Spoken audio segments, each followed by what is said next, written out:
Rolls-Royce Dawn is most at home cruising the glittering boulevards of Palm Springs or Palm Beach, the Syracuse Sinatra channel permanently playing, and the driver wearing $2,600 Gucci crocodile loafers while contemplating how to cajole public financing for his new NFL stadium.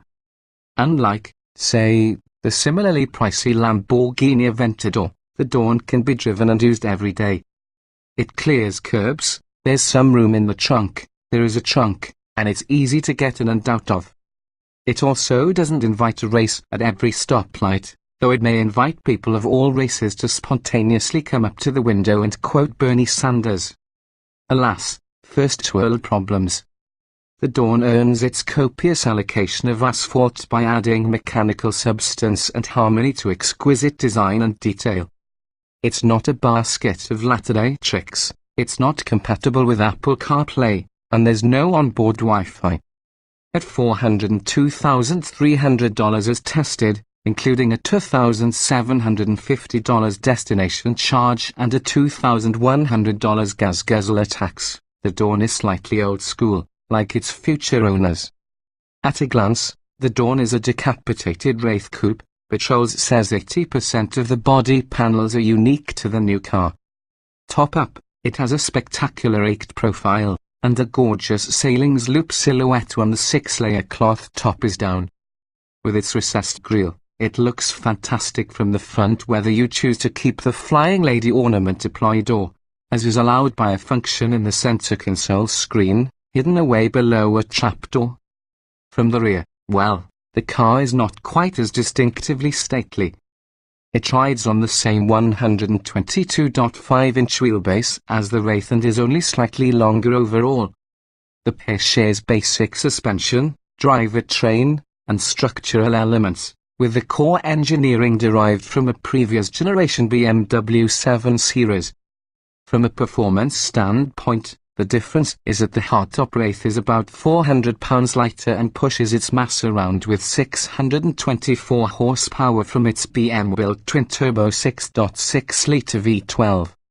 The 5,776-pound Dawn's similar V12 is tuned to just 563 horsepower.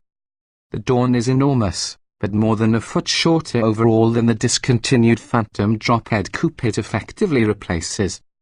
In compensation, the Dawn is more graceful, more at ease in traffic, and less likely to goad the peasantry toward fiery insurrection.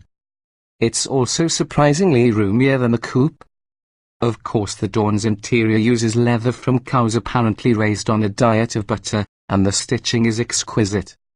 The glossy wood trim chosen for our test car was perfectly matched. The simple instrumentation, which uses what look like tiny sterling silver sugar spoons for pointers, includes a power reserve gauge in lieu of a tachometer. There's room for 4 full-size people to repose in comfort.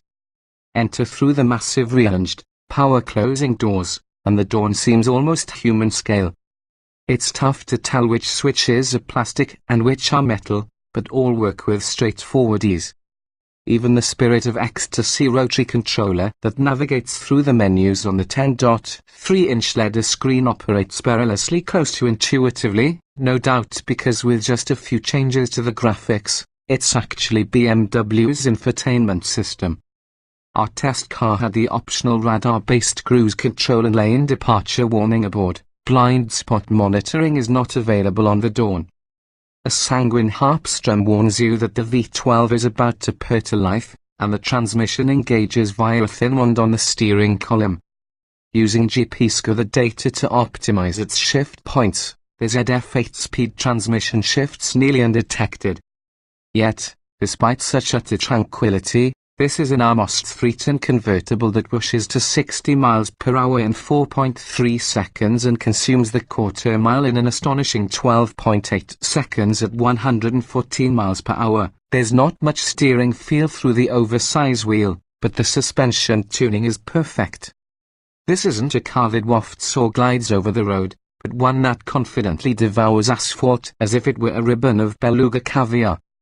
The Dawn may or may not have the stiffest production convertible structure yet, but nothing else offers such a magnificent ride, secure, serene, and controlled, over virtually any surface.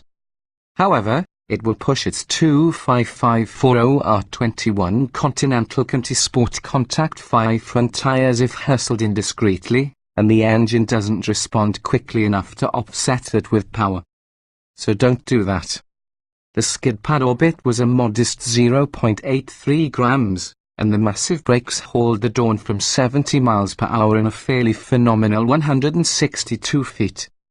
In the world of Rolls-Royce, day-to-day mathematical norms don't always apply, says Rolls Director of Design, Giles Taylor. That's why I say in the case of the new Rolls-Royce Dawn, 2 + 2 does not equal 4. This may be smart marketing, a pleasant fantasy, or simple lunacy, but it's bad math.